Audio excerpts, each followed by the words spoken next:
Bonjour à tous, me revoilà dans le cadre de l'expédition Manaslu qui va se dérouler au mois de septembre au Népal. Alors cette vidéo va être destinée pour vous expliquer ma préparation sur le plan nutritionnel, ou du moins l'organisation en amont, pendant et a posteriori cette expédition.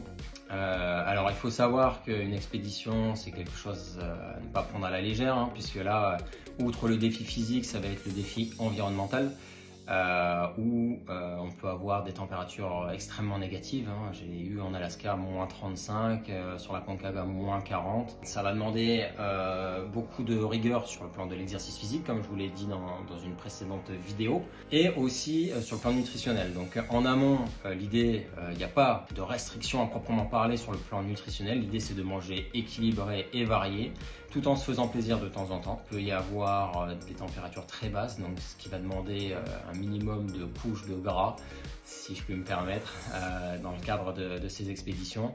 Et puis aussi c'est sur le plan psychologique, c'est-à-dire que de manger aussi des choses qui procurent du bien-être, même si c'est pas terrible pour l'organisme, des choses grasses, ça va permettre aussi d'être bien psychologiquement. Alors à géométrie variable évidemment, mais globalement en amont, mon petit déjeuner par exemple se compose de la manière suivante, avec du fromage blanc, du sirop d'érable et des fruits frais, avec un jus d'orange, parfois des œufs, parfois un avocat. Et puis le midi et le soir, c'est un repas équilibré, donc avec des légumes, des féculents, des protéines, un laitage. De temps en temps, je me fais plaisir avec pizza, des frites, pour à la fois jouer sur le plan physique et de prendre un petit peu de gras, et aussi sur le plan psychologique, et c'est surtout le plan psychologique qui est important là-dedans.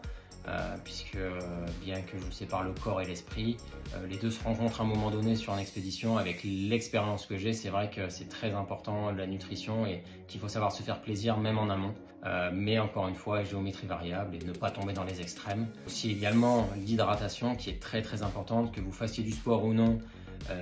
Buvez, alors là c'est pas dangereux pour la santé, mais buvez de l'eau.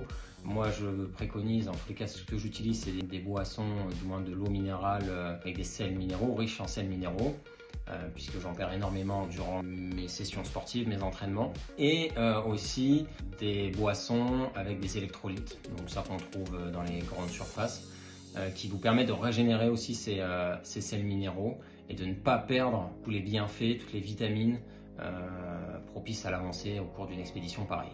Donc ça c'est la préparation en amont. Pendant l'expédition, alors tout dépend de l'expédition, mais en tous les cas sur celle du Manaslu, moi je l'effectue en solitaire. Donc j'ai juste pris une compagnie népalaise pour m'accompagner jusqu'au camp de base où ils me feront à manger, etc. Mais après le camp de base, sur les camps supérieurs, il y a 4 camps supérieurs à partir de 4800 mètres. Là je me débrouille seul. Donc sur cette première partie, je vais pouvoir manger librement, ils vont me faire à manger. Donc ça va être des légumes, ça va être de la viande, ça va être du poisson, ça va être des choses assez équilibrées. Pendant les 10 jours d'approche, les 10 jours de marche d'approche jusqu'au camp de base, ça va être la même chose, hein. On me fera à manger et je ferai très attention à mon hydratation. Et puis je mangerai aussi pas mal de fruits secs, hein, qui donnent beaucoup d'énergie, et des barres de céréales protéinées, ce qui est pas mal. Beaucoup d'eau avec des électrolytes. Et après, à partir du camp de base, là je vais partir sur des lyophilisés. Donc vous vous doutez qu'à partir de 4800 mètres sur les camps supérieurs, il n'y a pas d'air robinet. Donc il va falloir faire chauffer et fondre de la neige pour ensuite mettre dans ces sachets, attendre quelques minutes. Je vous cache pas que c'est pas les meilleurs repas de ma vie. Rien que d'y penser, ça me donne pas envie, mais c'est très léger et ça a pas mal de consonances en termes nutritionnels. Donc on appelle ça des lyophilisés. Et à côté de ça, voilà, l'idée c'est de bien s'hydrater. Une bouteille isotherme, puisque à ces altitudes-là, l'eau gèle très rapidement. En quelques minutes, l'eau peut être gelée. Donc si ça gèle, pas possibilité de s'hydrater. Vous avez des risques de déshydratation. Et à cette altitude-là, pour ce genre de défi-là, ça ne pardonne pas. Donc il faut faire vraiment très attention à ça.